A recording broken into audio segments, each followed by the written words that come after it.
Check that.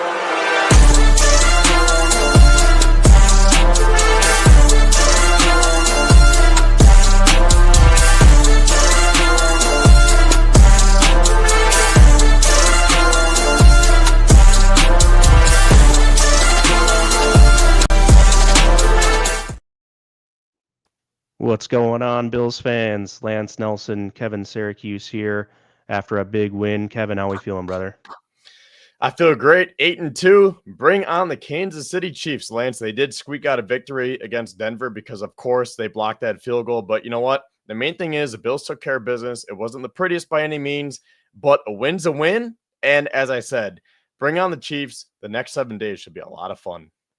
Absolutely. Go 1-0 each week. That's the goal. We achieved that this week. 8-2, you mentioned, finding a way to win. Man, Kansas City again finds a way to win. And it just goes to show you it's a three-phase a team game. The Bills found a way to win with their defense. You mentioned 20 points if you count the turnover on downs off of turnovers for the Bills today. And the Chiefs also finding a way to win with a blocked field goal at the end. And again, you need all three phases to play. And the Bills' offense was one phase that wasn't clicking on all cylinders tonight or today, but they did find a way. The defense found a way to take the ball away, and in the end, they even scored a touchdown to give the Bills what they needed. Yeah, so right before we came on, I just got done tweeting. I said the Bills scored 17 points off of turnovers today, 20 if you count when the Colts turned it over on downs, thanks to that Quentin Jefferson sack. And I said that was the difference in the game. Buffalo's offense wasn't the sharpest by any means, but the defense picked up the slack. Good teams find ways to win. So I think that's the overall takeaway from this game. I mean, we could pick apart a lot from the offense and from the defense, specifically the run defense. But when it mattered most, the Bills forced those turnovers and they capitalized on them. And it really was a difference. It was a 17-point lead, and then the Colts got that garbage time touchdown with 2 seconds left with Alec Pierce. So the final score was 30-20, but those 17 points were very crucial in today's outcome. Yeah, kind of that last second touchdown there, giving you a little bit of a chance in fantasy football this week as you face me in our Bills and Buffalo League. I want to talk about it. And Kevin is getting routed, ladies and gentlemen. So I was lucky enough to have Jamar Chase this weekend. And so I'm going against Jamar Chase in my other league too. So in that league, I'm going to be on a 4-game losing streak because my opponent has scored 150 or more points in 4 straight weeks now. What are you even supposed to do with that? Right. And my team's been scoring 130. And anytime you score above 120, you would like your opportunity, right? You think you have a good chance to win. But as I always try to remind myself, it is called fantasy football for a reason. I try to live in the real world, and my real life team is 8-2. So that's the main thing that we're here to talk about today. Right. So give us a key to the game that you had before the game, and then how you think that went throughout the game, and give us your thoughts on one or multiple of your keys of the game that you had pregame. Well, going into today's game, I said that you had to win the line of scrimmage because I'm sure everyone remembers Jonathan Taylor ran for 185 yards and had 4 touchdowns in the previous meeting against the Bills. That was back in 2021. So I know he's not the same running back that he once was, and this isn't the same Colts team as they once were. But, I mean, Taylor still had a great day. He was very efficient on the ground. So that was my key going into it, that you had to limit those opportunities for Taylor. And also, I would like to see them get it going with James Cook and Ray Davis. I thought they could have used Ray Davis a little bit more, but Colts, where was he today? Nowhere. I started him just because I figured, what the heck? I'm already going to lose to you, so why not try to catch lightning in a bottle with Ray Davis? I was trying to manifest something. But I thought if the Bills could win both sides of the line of scrimmage, so starting with offense, if they could get their run game going, the Colts going into today's game were 31st in run defense. They were giving up, I think it was 150 yards per game, 383 total yards per game, which ranked 4th worst. So their defense wasn't that good statistically, and I know they dealt with some injuries here and there, but I figured if you could get that going early and often, and then flipping it over to the defense, if you could put pressure on Joe Flacco, because last week they weren't able to get pressure on Tua, and this is Joe Flacco who's turning 40 in a couple of months. So overall, I think the Bills still left some plays to be desired. James Cook, we'll have to check his final stat line, but he had a very nice day on the ground. We 19 mentioned for Ray 80 Davis. and a touchdown. Yeah. We mentioned Ray Davis. I thought they could have done a little bit more with him. And, the Bills' defensive line, I thought that was pretty lackluster too, because Ed Oliver and Daquan Jones, where have they been the last couple of weeks? Right. So, overall, the Bills made the plays when they had to, but they didn't necessarily dominate the line of scrimmage like I had envisioned. Yeah, I wouldn't call what they did dominating the line of scrimmage by any means. No, but one of my keys to the game that I liked was at least recognizing that play action and the screen game from the Colts and Austin Johnson again having an interception at the line of scrimmage. As someone tries to dump a pass off to their running back. So that was a big time play. One of my keys to the game is the front seven to try to stop Jonathan Taylor. They didn't necessarily do it on the ground as much as Teron Johnson got suckered in on that one play and got sealed off, and then Damar Hamlin took a terrible angle, and Taylor went for 59 yards there. But otherwise, had a pretty good day. Stopping they gave up the yards, but they didn't give up the big play, and they did enough to win the game and ultimately turn the ball over. Really, is what they did. The 21 carries for 114 yards today for Jonathan Taylor. Not the best stat line to give up to the running back, but that's really all they were able to do besides the garbage time stuff. And 13 points really without that last drive that they put together. So overall, like you mentioned, the Bills stepped up, did what they had to do in the situations they needed, came away with big turnovers. That defense bailed out this offense big time in those situations. We talked about, uh, you know, red zone. Bills in the red zone had been really good, and today was the exact opposite. What do you think happened, or what do you think led to the Bills' deficiency in the red zone today? You say efficiency or deficiency? Deficiency. They didn't necessarily execute as well when they got down there. Yeah, what was the stat line on that when they were in the red zone today? Because I guess I'll start by saying while you pull up those stats here, if you have them on hand, Tyler Bass, he was great today. So hopefully the old Tyler Bass is a thing of the past, and hopefully that 61-yard field goal is really the confidence boost that we had envisioned last week. Because I thought he was one of the differences in the game too, because he had three field goals and 2 extra points, so 11 points that he scored today, which really was the difference. Now that they scored that garbage touchdown, so those 11 points came back to be very costly. So I thought Bass was on his A game today. But what were the Bills' offense in the red zone? I know they have a couple of touchdowns. Josh did Yeah, not have a passing touchdown. He had one rushing. James Cook had a rushing touchdown. they scored twice, once from the 13 and once on that last run from inside the 5 there. Otherwise, just a couple of field goals there. I believe 2. So I don't have the official stats. I'm just running through the play-by-play here and trying to cob them together. But 2 field goals from inside the red zone and then 2 touchdowns. So, did score every time they visited, but would like more touchdowns when you're down there. And they had been executing pretty well down in the red zone. Yeah. So, I guess going back to how we open up the show, like the offense really wasn't on their A game today. I thought they left a lot of plays out there. Now, granted, they were down Keon Coleman and Amari Cooper, Yep. but I just didn't like maybe sometimes how Joe Brady was calling the game, but I thought Josh was kind of off today too. I don't think that he had his fastball working, but as I said, good teams find ways to win, and the Bills still won by, it should have been a 17-point game, but whatever. It is what it is. So a 10-point victory either way. The Bills did what they had to do, but there's a lot to clean up as we move ahead and prepare for the Kansas City Chiefs now. Yeah, for sure. I think that they left a lot to be desired. Like you mentioned, overall, good team win, and they took care of the things they needed to take care of to get the job done. Josh Allen, 22 of 37, 280 yards with 2 interceptions, took 2 sacks as well. So not a great rating. Like you mentioned, didn't have his fastball today for sure.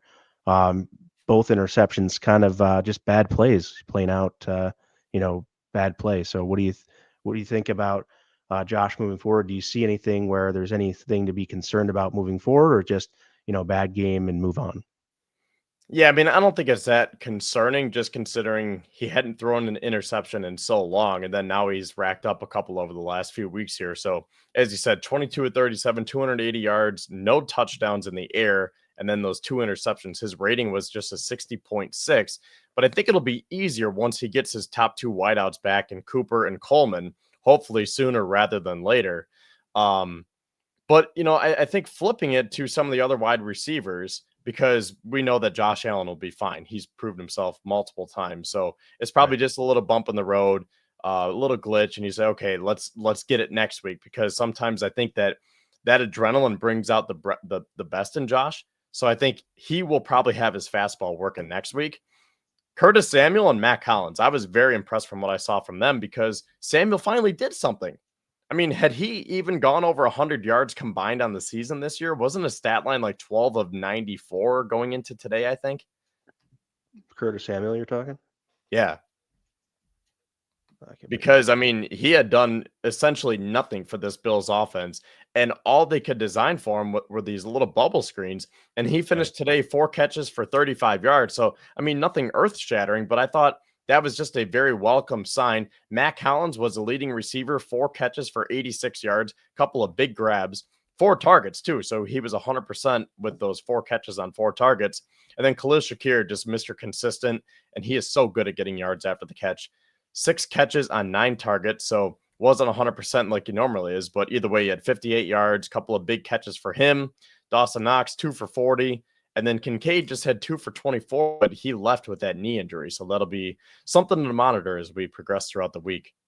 Yeah, he had been 12 catches for 92 yards prior to this game. So, 4 catch game for Curtis Samuel. Nice, welcomed addition. I joked in the chat as the game was going on. I was who wears number 1? Did he just get signed? Because it's been a little bit of a tough go. I mean, a lot of people call the signing of Curtis Samuel a little bit of a mistake. I'm not sure yet. I think it's let's see what happens when everyone's healthy and they get to the playoffs and see if he can help us. I don't think that he's a guy that can't help. I just think his utilization maybe and his fit didn't kick off the season firing on all cylinders. But I don't think that means that he can't be integrated and still can't find success. Did you see MVS today? The last I checked on his stat line, 3 catches, 109 yards, and 2 touchdowns.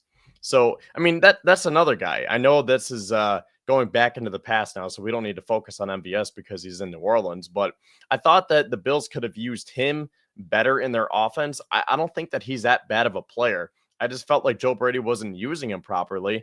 And that ties into the point that I just made with Curtis Samuel, because I felt like, sure, maybe Samuel's not the best wide receiver, but I felt like they could have just designed some more easier slants or out routes, digs, posts, like just something, right? Like just to get him out in space. Because if he could put up those numbers with guys like Kyle Allen, Teddy Bridgewater, Carson Wentz, you can't do that with Josh Allen. Come on. Right, for sure. And Mac Hollins, I saw a comment of Mac Hollins goes 4 catches, 86 yards, the big one on the 44-yarder from Josh Allen. Allen, as much as he made some bad plays today, that play was incredible. Really just a very great play to get out of the pressure, obviously, and then just the flick of the wrist, to throw it downfield 50 yards like it's nothing to an open Hollins. You wish you would have saw that on the ball to Dalton Kincaid. It looks like now not only did that ball to Kincaid miss a touchdown opportunity, but also injured Kincaid as he smashed his knee going to the ground after that play. So he returned to the game for 1 or 2 snaps and then was ruled out for the rest of it, probably due to precautionary reasons, but we'll have to see and monitor what Dalton Kincaid's status will be. But you just hate that coming from a bad play, a bad throw from Josh Allen that misses a touchdown opportunity and then you injure the guy on the same play, kind of adding insult to injury, so to speak, on that. We talked about the defense again, total tackles. Bernard and Williams led the team in that, and you had 4 sacks. Rousseau was there, Epinesa, Teron Johnson, and Quentin Jefferson with a big sack there on 4th down. So what do you make of some of the defensive play? You had 3 interceptions as well. Teron Johnson, Austin Johnson, and Taylor Rapp. So talk a little bit about the defensive side and what do you like, and Is there anything you think that worried you at all that needs to be cleaned up moving forward? Yeah, I was very happy with the pass defense, but I was not happy with the run defense. So let's go back and look at the play by play because I usually like to do that. And normally when I'm recording Cuse's Corner, I have a little bit more time to kind of like sift through and see what happened. And just looking at it now, there's like, man, there's so many plays that you kind of forget about because when it's in the moment, like there's just so much that's going on. So you want to just go not necessarily play by play, but do you just want to start back in the first quarter and maybe we can analyze a few of the bigger plays? Yeah. So, okay. Starting out, so the Bills ran 4 plays, went 21 yards and had a punt. And then on the first play for the Colts, Taron Johnson picked 6. So I guess we'll just start right there because I think that was kind of poetic because, people are always say that Taron Johnson and Kenny Moore are the best slot corners in the game. That was probably over the last couple of seasons. I think Kenny Morris had a down season. He did have that one pick today, though, right? He was Yep. one of the ones who picked Josh off. Right. So I haven't necessarily watched him and tracked him this season, but normally when you talk about the best nickel corners, it's Taron Johnson and Kenny Moore. So Taron Johnson showed why he was a top paid corner, right? When they gave him that contract extension, because I think Kenny Moore got extended and then the Bills extended Taron and he eclipsed him by just a few $1,000,000. Right. Yeah. Yeah. Obviously a great play by Teron Johnson. Really more impressive than the interception. He kind of did have to run that thing. He had weaved through some traffic there to get free to score that touchdown too. He showed some really good skills, and obviously we know from watching the playoffs against Lamar Jackson, he had that 100+ yard return for an interception for a touchdown as well. So he does have the ability to get the ball and then find the end zone after intercepting. I thought the run back after the interception was most impressive. Yeah. So curious to see what the PFF grades are from this game because then moving forward, so the Colts get the ball back and then back to back interceptions as Austin Johnson comes away with his second career interception, and that ties Sauce Gardner with 2 career interceptions. So that was a crazy stat that came out that Austin Johnson, the backup nose tackle for the Bills, now has as many career interceptions as the Jets star cornerback. Yeah, and the Bills start their next possession on the 47-yard line and get it all the way down to the 11 before they end up having to kick the field goal. And that was one where, yes, they get the field goal, but man, you got to put your foot on their neck there and score that touchdown. Obviously, doesn't end up mattering in the outcome of the game, but you would have just liked, against these other teams. And look, it's hard because I think it's really a week-to-week league. You do have to say, well, just because they did something against the Indianapolis Colts doesn't mean they're going to do this against the Kansas City Chiefs. And everyone wants to say, well, they did this, they can't be doing that against the other team that we play. And it's like, well, they're not going to. They're not going to do some of these things that they're doing. Some things they try during certain situations, they're not always going to do those in other situations that are similar because they're learning what people can do here, what their team's made of, what positions to put players in and what positions not to. So you have to kind of feel them out, and you have the regular season to do that. So some of these regular season decisions that people question, it's like they're not going to do that when the game's on the line and they're playing these top tier teams. In my opinion, it's just a matter of they have to try it at some point to figure out what they have in some guys. So they do that, and yeah, I think that you see a little bit of that today as well. The Austin Johnson interception itself, I really loved because I said that before the game that they're really going to have to recognize the screen game and try to you know neutralize Jonathan Taylor in that regard. So I was very happy to see Austin Johnson kind of recognize the play and be able to do that. Uh, and the second one already this year. So it's he's going to have a knack for that. Now he's going to be known. Hopefully people will avoid trying that. So we left off with the 10-0, right? The Bills got that field goal to go up 10-0. Yep. So then the Colts come back, 6 plays, 61 yards, 2 minutes and 2 seconds. I think that was a big Jonathan Taylor run, right? Right. And then good job by the Bills to contain them in the red zone, and they held them to a field goal, so it was 10-3. Going off of your previous point, I'm curious to see what you thought about this when the Bills turned it over on downs because they elected to go for it rather than taking the field goal to go up 13-3. I think I was in favor of taking the points there just because I know you're trying to kickstart your offense and you think you have Josh Allen. So a lot of these fourth and shorts are automatic, but I thought that considering how the game was going, it would be more important to go up by 2 scores than to try to force your offense to get kickstarted. So, like in hindsight, the Bills didn't get it. So you could say, oh, well, that was a dumb call from McDermott.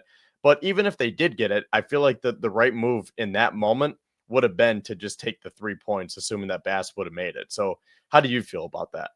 I like the aggressive nature, and people talk about the Bills not being aggressive enough at times, and this proves that they are aggressive. I'm not a fan necessarily of what that play ended up looking like. It didn't look like there was any like I didn't get the point of it. They tried to, have Curtis Samuel run a quick hitch or something in front of a guy, and Zaire Franklin sniffed it out and was there. And I just wasn't a fan necessarily of what they tried to do on 4th down and 3 there. I thought they had on plenty of other plays in their playbook that they could have relied upon, and so that was really the issue I had with it, but I don't have an issue with him going there up 10-3. Probably taking the points is a good thing to do, but, I don't mind him being aggressive at that point and coming off of that drive. Indianapolis does tie the game, so it did swing the momentum, giving up that turnover on downs as well. So ultimately, you know, I would have liked a different play call, but I'm not, I'm not banging on the table to say we shouldn't go for it there. McDermott's been very aggressive this year. Like he Yeah. went for it on that 4th and short in the 4th quarter, and that's when Josh picked it up because again, like you think that a lot of the 4th and shorts, 4th and ones, even 4th and twos are almost automatic just because you have Josh Allen and you can just sneak it. And then ultimately they came up short when it was 1st and goal, and then it ended up being 4th and goal, and then they took the field goal. So that was the right call because I figured, okay, 4th and 1 late in the 4th quarter, really tried to put the dagger in them, and they did, but then they just couldn't punch it in the end zone. That's when you take the 3 points. Mm-hmm. Yeah, I agree So, with that. I guess moving down here with the play-by-play. So they turned it over on downs, and then the Colts went down 11 plays, 72 yards. It took almost 6 minutes of clock, and that's when Flacco hit Tyler Goodson on that 2-yard screen pass. So it was 10-10. Josh threw his first interception, and that was the first play. So I feel like a lot of these interceptions were on the first down play, like 1st and 10, boom, interception. The Colts go down 5 plays, 28 yards, 2 minutes and 40 seconds of clock, and the Bills held them to a field goal. So it was 13-10, and that was the last time that the Colts held a lead in this game today. Right. And what do you feel about the interception? I mean, I feel like it was one of those ones you kind of shake your head at sometimes with Josh Allen. It's like, what do you see there and what's happening?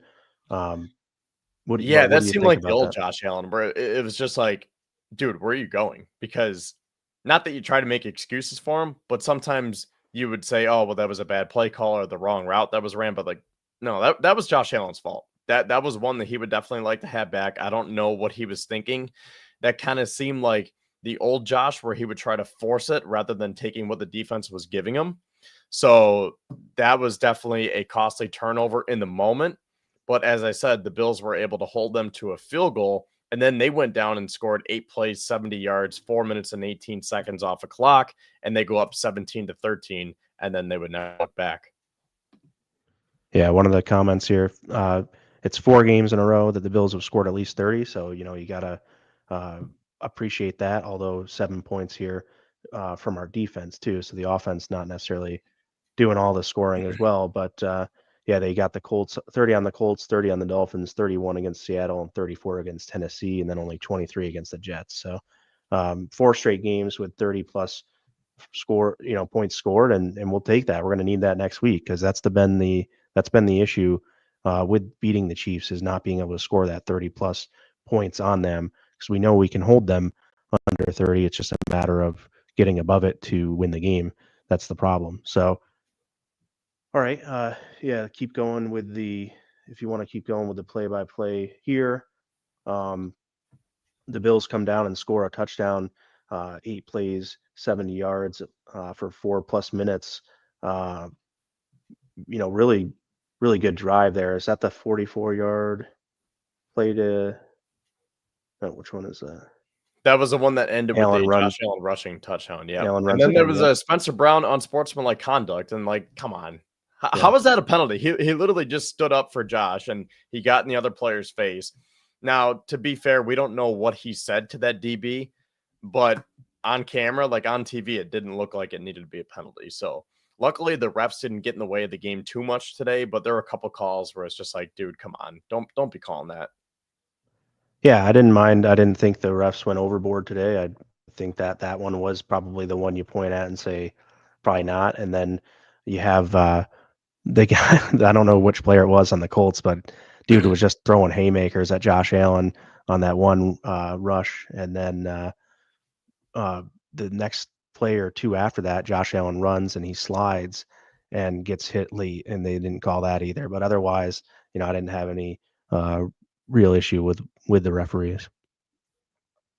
Yeah, yeah. I mean, there weren't any like blatant calls like that Cincinnati game the other night on Thursday Night Football. Luckily, it didn't get to that point. But I'll make the point that I always try to make. You can't let the refs decide the game because if you make the plays going into the fourth quarter, then it shouldn't have to come down to the refs deciding a pass interference, whether that's going to cost you a win or a loss. Because if you do the things well, and if you're clicking on all cylinders, then a game like today where the Bills had that comfortable 17-point lead, you can't put it in the ref's hands and say, oh, pass interference. The Colts have the ball on the 1 yard line. Jonathan Taylor can rush it in and tie the game here, or even worse, take the lead. Right. And so after that touchdown, the Bills, tighten up on defense, hold a 3-and-out, hold Indianapolis to a 3-and-out, and then go down and kick a field goal at the end of the first half. And that really kind of sealed it for Buffalo. They didn't really look back after that. They come out of halftime, and we kind of were talking that, all right, this team kind of wakes up at halftime. They've got a 7-point lead going into the second half. So, this is the time they're going to pick it up and, put it out of reach. And it still took them a bit because they came out of half, stopped the Colts. They held the ball for a few minutes, but, didn't get any good result out of that, ended up punting. And then they stripped the ball from the Colts and get a fumble on the next drive after almost 4 minutes of all possession from the Colts, and then go out again. Josh Allen throws interception on first down. Like you mentioned, it's another first down interception. And that one was just the Kenny Moore interception that didn't make a lot of sense. I thought that Samuel maybe could have made more of a play back to the ball, but just wasn't able to. Moore was just right in perfect position. But then again, the defense bails them out, stopping the Colts on a 4th and 2 from the 20-yard line. Quentin Jefferson comes right up the middle with a huge sack. So what do you think about now that you've seen him play in a game, Quentin Jefferson and Jordan Phillips kind of coming back and making an impact? At least Quentin Jefferson makes an impact play game one. Yeah, I really liked what I saw from them. And to be honest, I didn't even realize that the Bills dressed 5 defensive tackles until I started seeing some of those plays because I was like, wait a sec, Austin Johnson already had that one interception. And then right before that big sack from Jefferson, Phillips made a key stop. I think it was 3rd and 8, maybe. I would have to go back and check, but I remember noticing that it was Phillips who made the tackle on one of those runs, and then that set up the 4th and whatever it was for Quentin Jefferson to come up with that big sack. And I guess I'll just go back to the point that I made earlier. The backup defensive tackles all made plays today. Now, sure, there might be some things out there that they could clean up. Maybe Jordan Phillips could do a little bit more. But when it's all said and done, some of the difference makers on this team today, specifically on that defensive line, were Quentin Jefferson, Austin Johnson, and Jordan Phillips. And I'm looking at Ed Oliver and Daquan Jones, and they have been silent for the last few weeks. I mean, did you even hear their names today? No, I did see them, in on some things with, you know, Rousseau or something like that, but I didn't see them solely standing out and making something happen for themselves.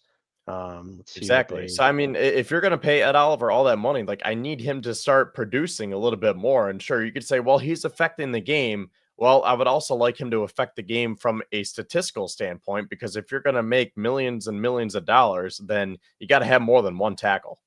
Yeah, they didn't have a single solo tackle, so they're both Daquan Jones and Ed Oliver had one tackle each, but it was basically an assist or combo tackle with someone else. So not nothing solo, and yeah, those are the guys you're kind of relying and paying to make plays individually and stand out individually. So Exactly. yeah, worrisome that you're not hearing their names more, but glad that other people are stepping up and giving that production.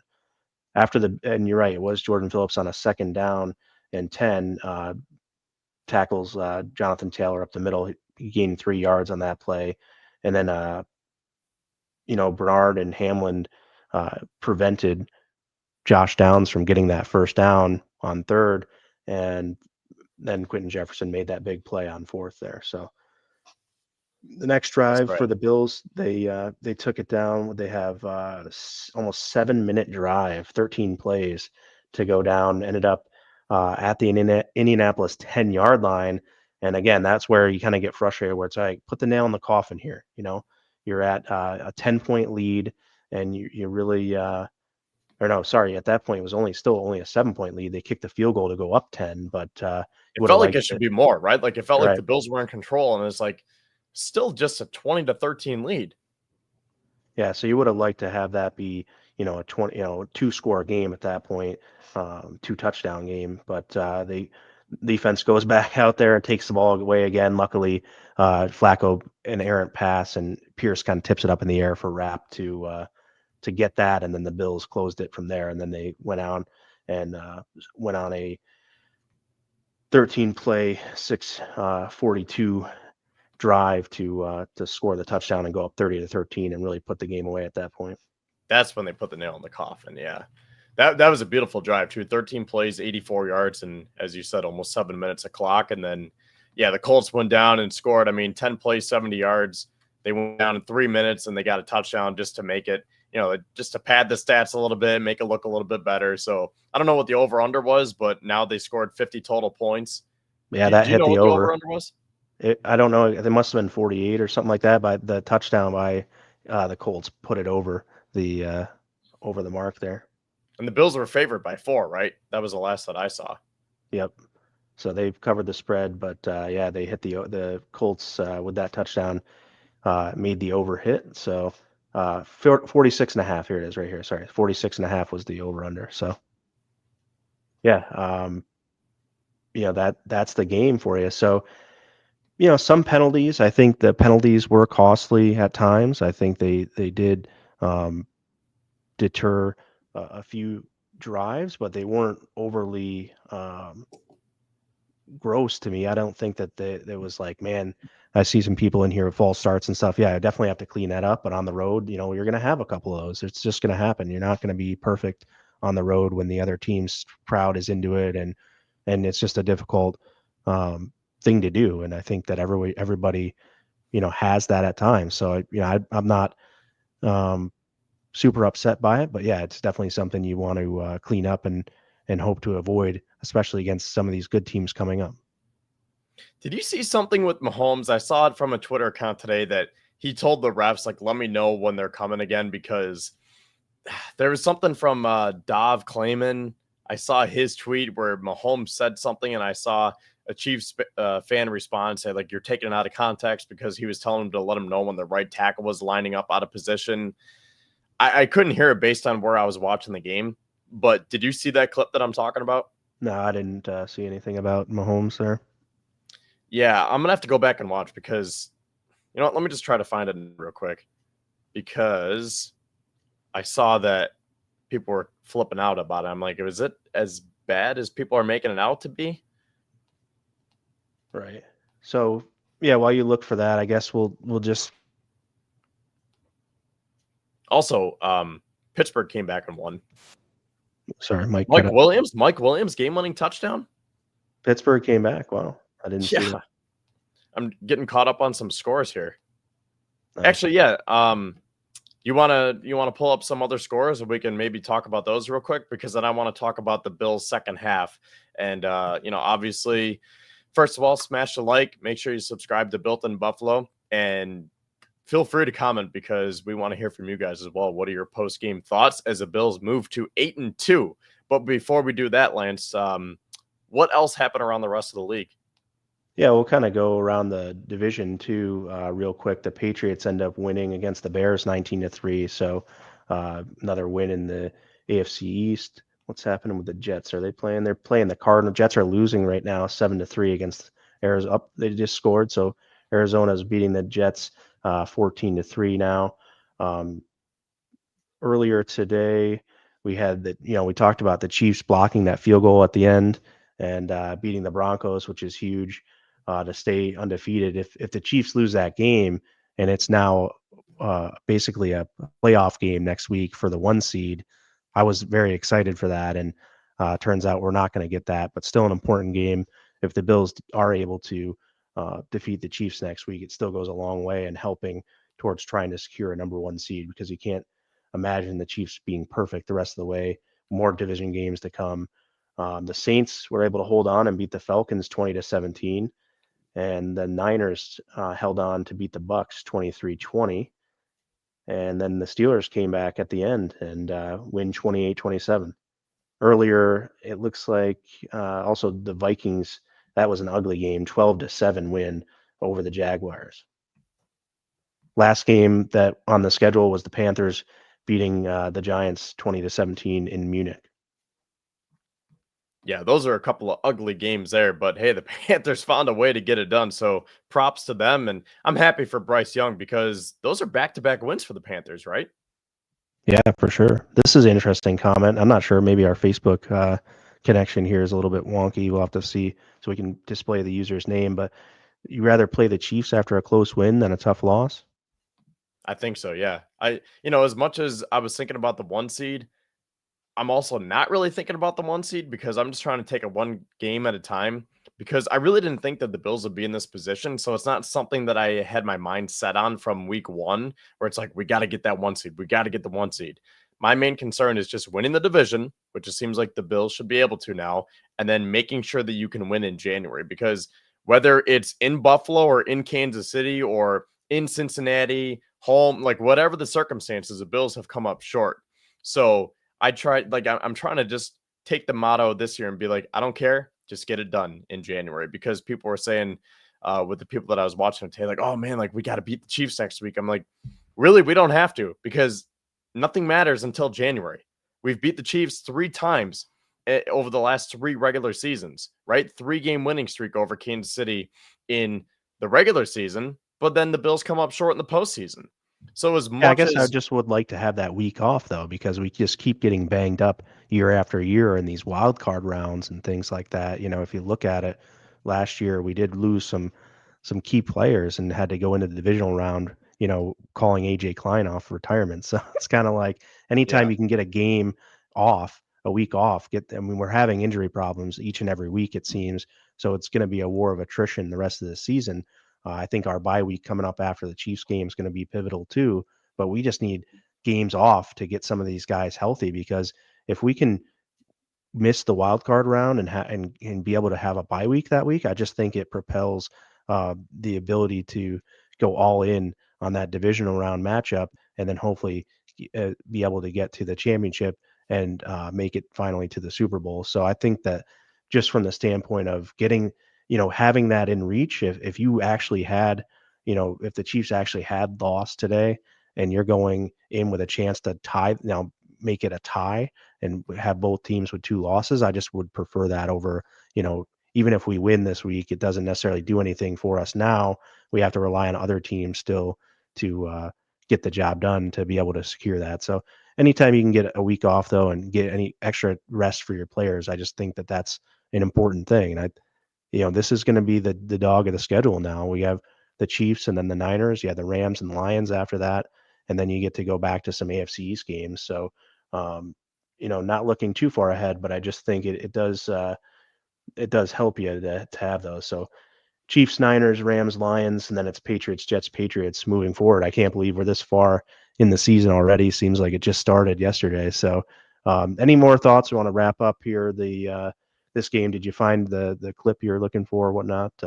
I did not. I'll have to find that later. He had too many Okay. clips posted. But Yeah. one thing I'll say about the Chiefs before I go back to the Bills here is that I agree that is a one point about the 1 seed that I do care about. As much as I was just saying, like, it doesn't matter whether they're the 1 or the 7, whether they're playing in Buffalo or on the road, just win. The one aspect that I do care about is getting that extra week off so that they don't have to call AJ Klein out of his RV Right. again.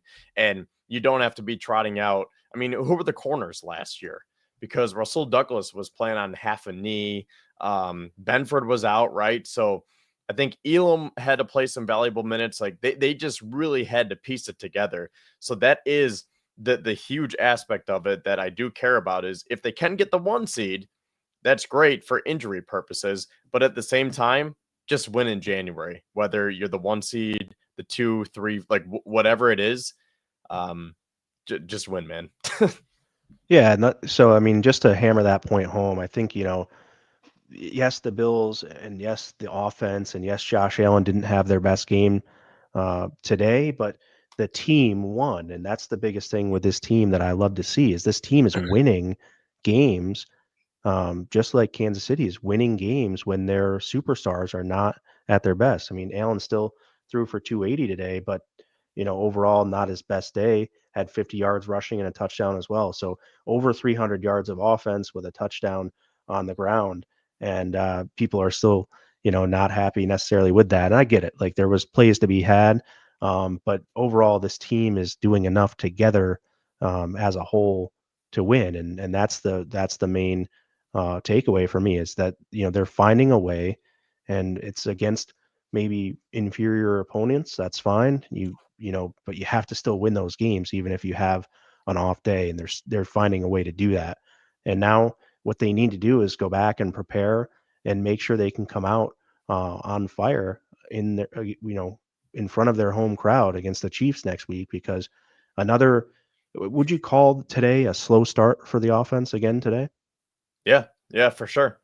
They were Um, moving the ball between the 20s, it seemed like, but just like I say, stall out, relying on the field goals, just not clean, not executing. And, they would only put up, 3 points in the first quarter there. So I think they could have had more. So just another slow start. But hey, look, 8-2, man. So that's really what matters. well, I'm glad you brought that up because last week CBS had a stat that the point differential by the quarter this season, Buffalo was at -8 in the first quarter. So I don't know if that I think that was at halftime when they posted that graphic. So I think that did include the Miami game, but they outscored Indy by 7 in the first quarter today. Mhm. So I guess that moves to -1 now. But either way, whether that stat is accurate or not, like that picture, whenever that graphic came out, the Bills have not been a good first quarter team, but they've been a better second half team, and that was going to lead me into my other points that I wanted to make here. And one more comment that we have here before we get into that, might be better to win the division early and get guys healthy. That's another good point too, because if they can't get the 1 seed, maybe if they can wrap up the division so early, because they're 8-2 now. The Dolphins Yeah. play Monday night. The Jets are 3-6, Losing. Yeah, they're about to be 3-7, it looks like. And hopefully. the Dolphins, if Tyreek Hill doesn't play, certainly are going to have a hard time beating the Rams there. So you're looking at 2-7 Dolphins, 3-7 Patriots and Jets potentially. So, pretty big lead going on there in the AFC East. And not that they have to play the Jets one more time and the Patriots twice. Um, I think that both of those, the Jets game and then one of the Patriots games, obviously are home, so you have that advantage on you too. So yeah, it's looking good for the division already, and you can't take it for granted, but you have to definitely like your chances and like where you're at right now. Yeah, well, that being said, the next 4 games are going to be a slugfest, and they're going to take a toll on their bodies between Kansas City. Then they do get the bye, which comes at perfect timing. But then you got to get ready for San Francisco Sunday Night Football. That's going to be an amazing atmosphere. And then on the road in LA and on the road in Detroit. I mean, those are 4 very, very tough games. So you would like to hopefully have the division wrapped up by that Detroit game, December 15th, because Patriots, Jets, Patriots, if you can rest your starters, for 1, 2, maybe even 3 weeks. I don't think they'd rest him for 3 weeks because we know how McDermott likes to keep his players fresh from the standpoint of making sure they're clicking on all cylinders and they have the continuity and the chemistry. But to Lee's point here, I mean, if they can wrap the division up early, especially if they can't get that 1 seed, I think that should bode pretty well for their playoff chances. Yeah, for sure. I agree. I think that, they split this next 4 games, go 2-2, and um, you're in business there. That's probably the best case scenario you can really ask for the next 4 games, in my opinion. It's crazy that the Bills have already played 10 games. I mean, that's what you're just saying. It seems like it was just week 1 or, where we're getting ready for preseason action. Now, all of a sudden, here we go, Kansas City. Yep, bringing on the Chiefs here to Buffalo. So, yeah, with that, I mean, I guess for the post-game aspect of this, you have anything more you want to say about the Bills? Yeah. So I want to go back to halftime and we'll give a condensed version here. But I was just talking about the point differential and how the Bills have not been a good first quarter team. Well, going into today's game, they had a plus 56 point differential in the third quarter. So we've seen the Bills be able to make these great halftime adjustments offensively and defensively, but that stays at plus 56 because it was 0-0. So the score remained 20-13 going into the fourth quarter. And that's when the Bills did get that field goal off of that turnover. But either way, the Bills were not able to put points on the board in the third quarter. So if we go back to the play-by-play here, the teams were just kind of exchanging possessions with one another, where the Colts punted, then the Bills punted, then the Colts fumbled thanks to that strip sack from Greg Rousseau, DeMar Hamlin with the recovery, and then Josh immediately goes back and throws an interception on the very next play.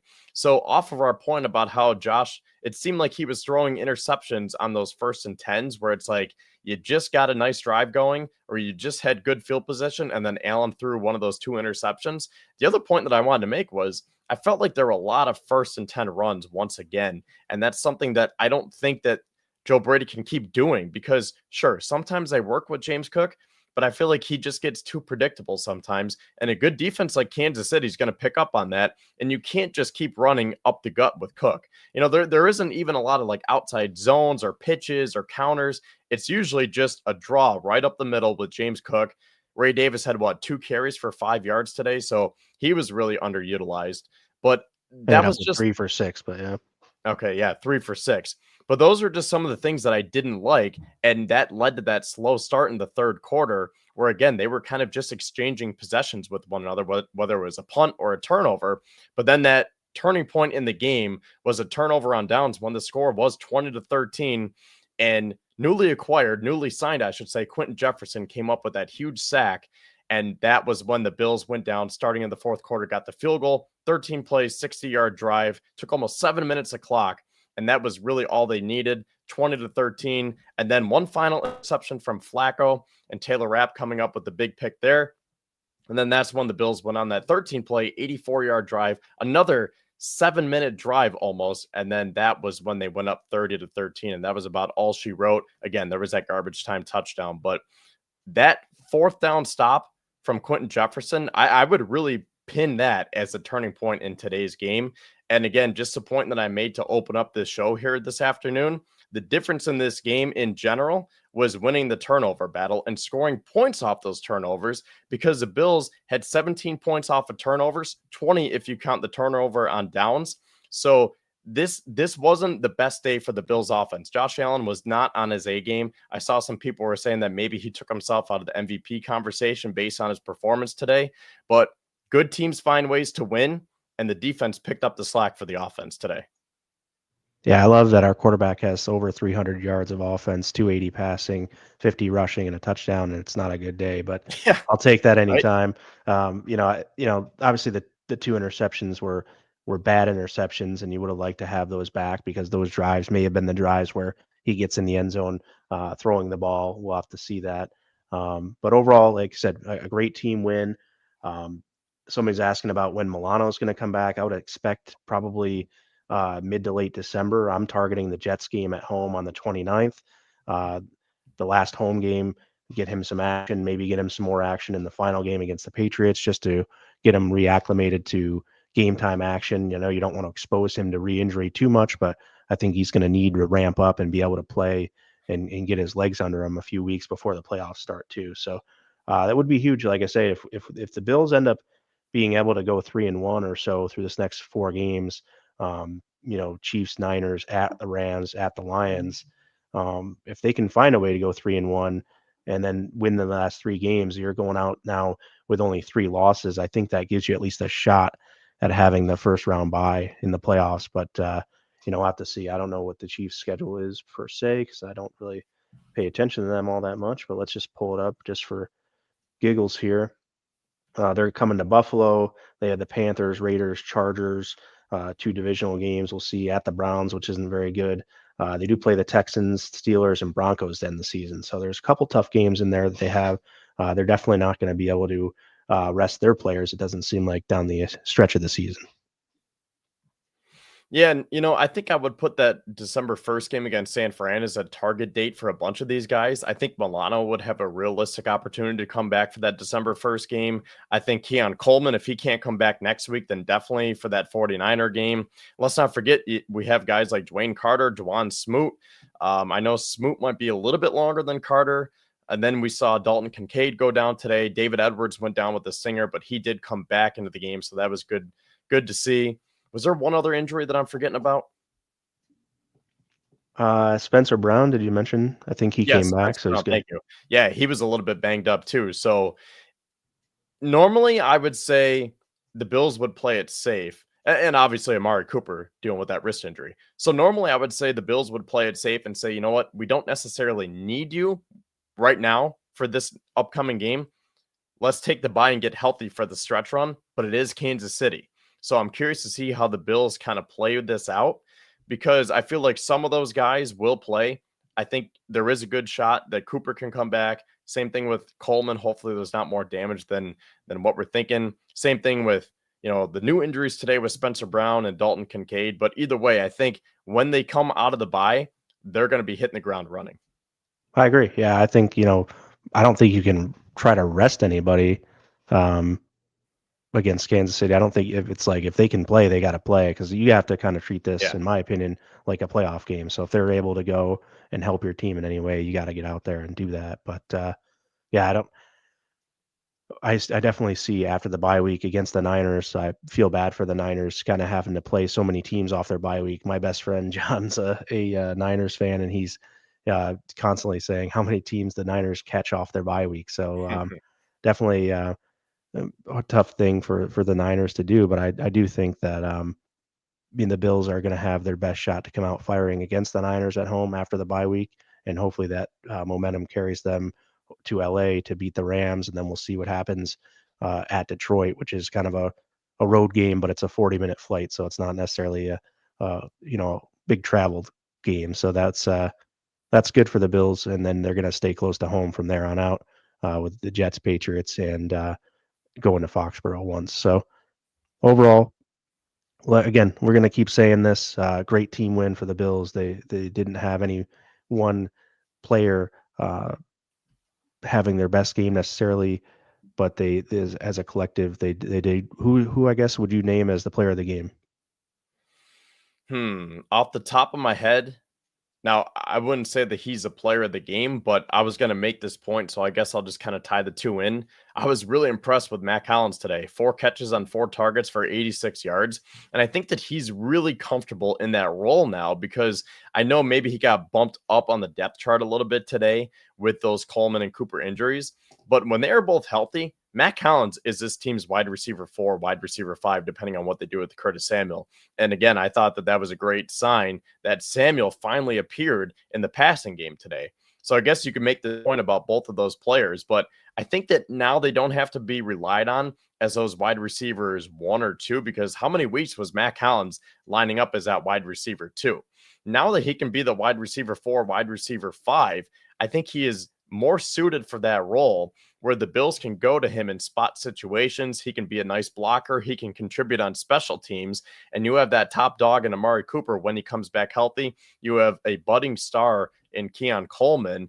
And I really liked what the two of them were able to do over the last couple of weeks prior to these injuries. But I think that maybe a game like this can help guys like Hollins and Samuel on that back end, because today they had to be relied on a little bit more, and they proved that they can get it done when their name is called upon.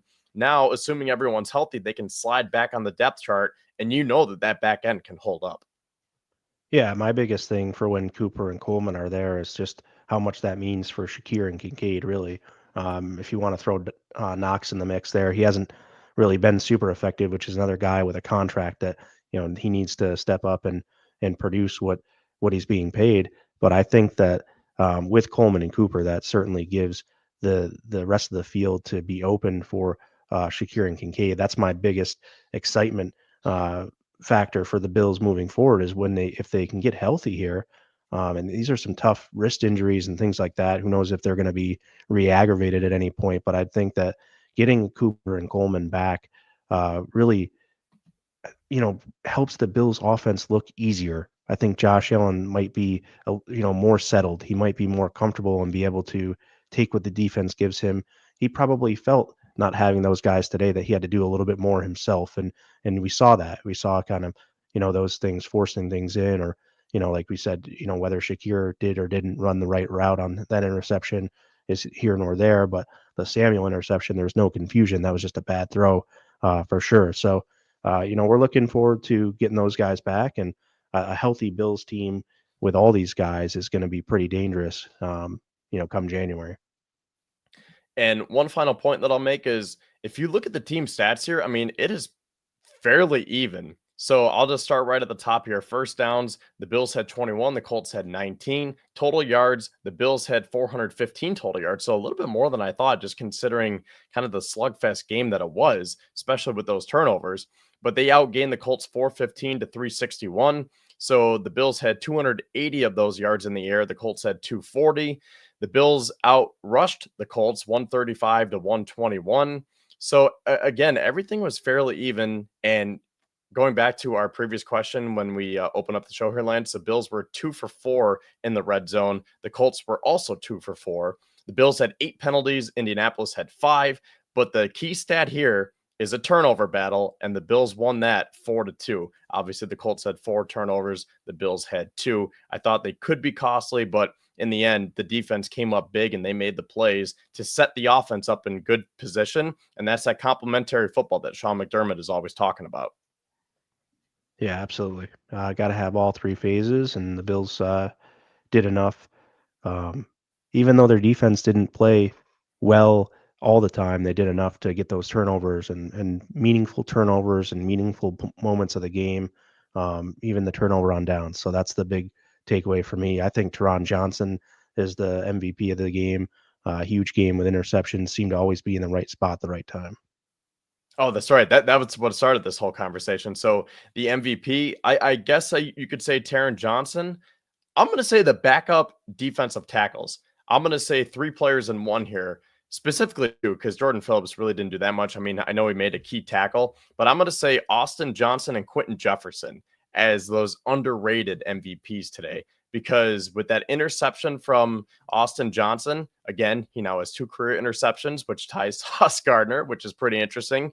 And then Quentin Jefferson, first game back in a Bills uniform, and he comes up with a huge stop, which I think was a turning point in the game. I'm going to give it to those 2 players as the shareholders of the MVP today. Right on. All right. Well, that's about an hour of us here post game. If there's anything else that you want to touch on, Kevin, you can bring it up now. But I think we went through most of the game and kind of touched on all the points to be made here. So I'll give you the floor here if you want anything else, and we'll get you guys out of here. Just looking at some final stats here. So the over under was 46.5. The line was Bills -4.5. So the Bills did cover. They did hit the over. The attendance in Indianapolis was 66,474. I thought it was pretty loud in there, especially when the Colts were making some noise on defense. I guess another point that I didn't make yet, I made it on the Going Deep Buffalo podcast this past Wednesday with Kevin Masseri. But did you know that the Colts had 3 players in the top 10 in total tackles going into this game? I did not. I knew that Zaire Franklin, since he went to Syracuse and follow his career, a lot, but otherwise, no. Yeah, so he was leading the league with 95 tackles. And then I don't remember the exact order, but Nick Cross and EJ Speed were also in there. So it was really, I think EJ Speed was eighth. So they had three players in the top eight in terms of total tackles. And, you could say, well, maybe they're really good defensively, or maybe just because their offense hasn't been performing that well, that the defenses had to stay on the field longer, putting them in those situations to have to make those tackles. But either way, I thought that was pretty interesting that they didn't have one, not two, but three players in the top eight. Yeah, I'm seeing that now. Yeah, Nick Cross 86 and EJ Speed 82 now. Zaire Franklin with 96. Roquan Smith leads the league now at this point in time, but we'll see. I don't know if the stats are updated from today's game or not, so we'll have to see. But yeah, those linebackers. I mean, I think the Bills, are led by Dorian Williams, and Terrell Bernard's missed a bunch of games, so you don't know where he would factor in had he been healthy the whole year. And Teron Johnson obviously also battled injury, but those three guys, if you look at what Dorian Bernard and Teron Johnson mean to that defense in Buffalo, it's a similar thing for what Indy does on their base defense with Franklin, Cross, and Speed. Dorian Williams comes in right behind those guys. He has 81, so just behind Speed there. Well, and one final stat that just came out from the Bills PR. This is their first win in Indianapolis since 1998. I thought that was very interesting to say the least. I mean, the last time that they played in Indy was 2018 when they lost 37-5 when Derek Anderson had to fill in for Josh, and he was 20 of 31 for 175 yards, 3 picks. Do you know who the leading rusher was that game? Excuse me. No, I don't. Chris Ivory. Nice. Shady got hurt, and then Marcus Murphy was RB2. So a little blast from the past. I know the Bills are 8-2 for the first time since 1993. So their first 8-2 start in about 30 years here. So we're definitely heading in the right direction. And, all this just to, I hope that this, this team can really, and that's right. They did show, somebody in the comments showed they did show that Doug Flutie play on against Peyton Manning there during the game. So I did see that. But 8-2 for the first time since 1993. This team is finding ways to win even when they're not on their A game, and that's really the difference between being great and being average here in this league. So yeah, I'm excited for what the Bills have. There were a to lot show. of games. Go ahead. Sorry. There's a lot of things to be excited about for the Bills going forward. I think they're definitely not necessarily getting this all together in a single game from all facets, but I think I like what the pieces are they have together here. And I think if they get in a playoff game and you have guys who put it all together into one complete game, that they're going to be able to beat anybody. Yeah, and this is a game that maybe they would have dropped over the last couple of years because it seems like the Bills were always good for that November dud game where it's like, how'd you go lose, right? Like, I know you're favored. Maybe it wasn't as much as you thought because that line 4.5, I don't know. That just kind of made me feel a little bit weird all week because I felt like it should have been more. And it's like, well, maybe this is a trap game for the Bills because the Colts really don't have anything to lose anymore. They have the quarterback change with Joe Flacco. This is a game that maybe the Bills of the past would have dropped, and today they found a way to win. Yeah, for sure. I would have taken them probably -8.5 or something like that easily, but definitely easy to say that now after the winning by 10. But it was really a 17 double-digit point win for the Bills, and even though it was tied at times or Indy had the lead, it just didn't feel like it was really that close. I just felt, for whatever reason, the vibe I had from this game was the Bills really had it in hand and could do what they needed to do. So, one last thing that I have for you, Lance. You were beating me 133 to 100. I have a 2% chance to win. So congratulations, my friend. All right. We're I don't know when are all your guys playing right now? You have Lad McConkey, right? So he's the one guy that might be able to fire some things up. He's got 0. So yeah, we'll see. 0 points. Goes. Trey McBride 6.3. Brandon Aubrey 4. I have Rico Dowdle on my bench with 5.7 because I thought Ray Davis could have a great game today.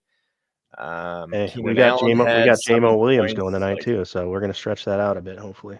Life must be good for you, huh? Yeah, between my two teams, in the Built in Buffalo League and my other fantasy team, I believe I'm like 7-2 2 and then 8-1 in the other one. So definitely, I have Burrow in my other league and Chase in this league. So I've definitely had a good week in both leagues. And yeah, I have to give it to Establish the Run. I listened to the Establish the Run before the season started and followed their draft strategies. And here I am looking like a genius. Meanwhile, in my other league, I'm losing 167 to 67, and he's projected to hit almost 200 points. Like, oh my God. Yeah, It's I had that it's last so week where I scored infuriating. like Like, 220 points. what'd you say? Last week I scored like 220 points. I had a great week, and the other guy didn't score nearly 100. So, Like, what are you even supposed to do? yep. Whatever. The Bills won today. That's the main thing. We're 8-2, baby. Right. Let's go. Make sure you follow Built in Buffalo and make sure to keep up with their content throughout the week because it'll be pumping as it is Chiefs week officially. Absolutely. Check me out Friday nights on the Treble Cover podcast. Obviously, Going Deep Buffalo is on Wednesday nights with Kevin Syracuse and Kevin Masseri. So check those two out on Wednesdays. Myself with Benjamin Shoup and Scott Casson on Friday nights. And with that, we'll say, go Bills. Go Bills, baby.